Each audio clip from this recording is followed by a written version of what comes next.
बता दें कि जब से केंद्रीय मंत्री चिराग पासवान ने कैबिनेट में जगह बनाई है, उसके बाद से उनके कामों की चर्चा पूरे भारत भर में हो रही है कि आखिर इसके पहले जिन्होंने इस पद को संभाला था उन्होंने क्या किया था। और जब उनसे तुलना की जाती है तो चिराग पासवान की तुलना में काफी चिराग पासवान आगे दिखाई दे रहे हैं। अब चिराग पासवान ने कोको कोला के सीईओ से बड़ी मुलाकात की है और बिहार को इस मुलाकात से सबसे ज्यादा उम्मीदें हैं। नमस्कार, आप देख रहे हैं आप तक न्यूज। आइए खबर को विस्तार से जानते हैं। उसके पहले चैनल पर नए हैं तो चैनल को सब्सक्राइब करना बिल्कुल ना भूलें। बता दें केंद्रीय खाद्य प्रसंस्करण उद्योग मंत्री सह लोकसभा में चिराग पासवान ने जिस तरह से अपना परचम लहराया, लोक जनशक्ति पार्टी रामविलास के राष्ट्रीय अध्यक्ष चिराग पासवान ने स्विट्जरलैंड के दावोस में कोका कोला के सीईओ श्री हेनरिक ब्राउन के साथ भारत के खाद्य प्रसंस्करण क्षेत्र को और सशक्त बनाने और उद्योगों को बढ़ावा देने के लिए एक सार्थक चर्चा की है। साथ ही खाद्य प्रसंस्करण क्षेत्र को मजबूत करने और अस्थायी प्रथाओं को बढ़ावा देने पर भी चर्चा हुई है।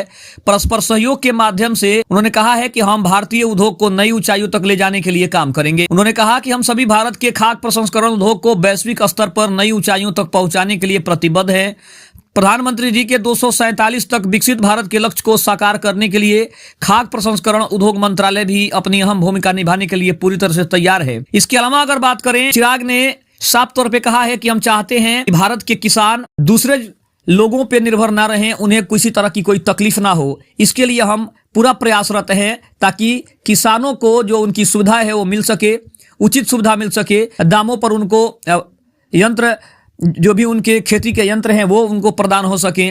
इसके अलावा चिराग पासवान ने यह भी कहा कि जब से उन्होंने इस पद को संभाला है, इस विभाग को संभाला है, उसके बाद से वो लगातार ये कोशिश कर रहे हैं कि बिहार में या फिर बिहार राज्य हो या फिर भारत का कोई अन्य राज्य भी हो, सभी को एक समान सुविधाएं मिले, क्योंकि सबसे ज्यादा परेशानी किसानों को है और किसानों की परेशानियों को दूर करने का सरकार पूरी कोशिश कर रही है। उसके अलावा मंत्रालय भी ये कोशिश कर रहा है कि किसानों की परेशानियों को दूर किया जा सके ताकि किसान स्वतंत्र होकर खेती बाड़ी कर सके, ताकि देश की जो आर्थिक स्थिति है वो और सुधर सके। क्योंकि जो 2047 तक विकसित भारत का प्रधानमंत्री नरेंद्र मोदी का लक्ष्य है, उस लक्ष्य को पूरा करना है तो उसमें सबसे ज्यादा सहयोग किसानों का है। तो जब तक किसानों को हम स्वतंत्र रूप से काम नहीं करने देंगे, किसानों को हम स्वतंत्र रूप से खेती बाड़ी का यंत्र प्रदान नहीं करेंगे, उपलब्ध नहीं करवाएंगे, तब तक हम विकसित भारत के सपने को साकार नहीं कर सकते हैं।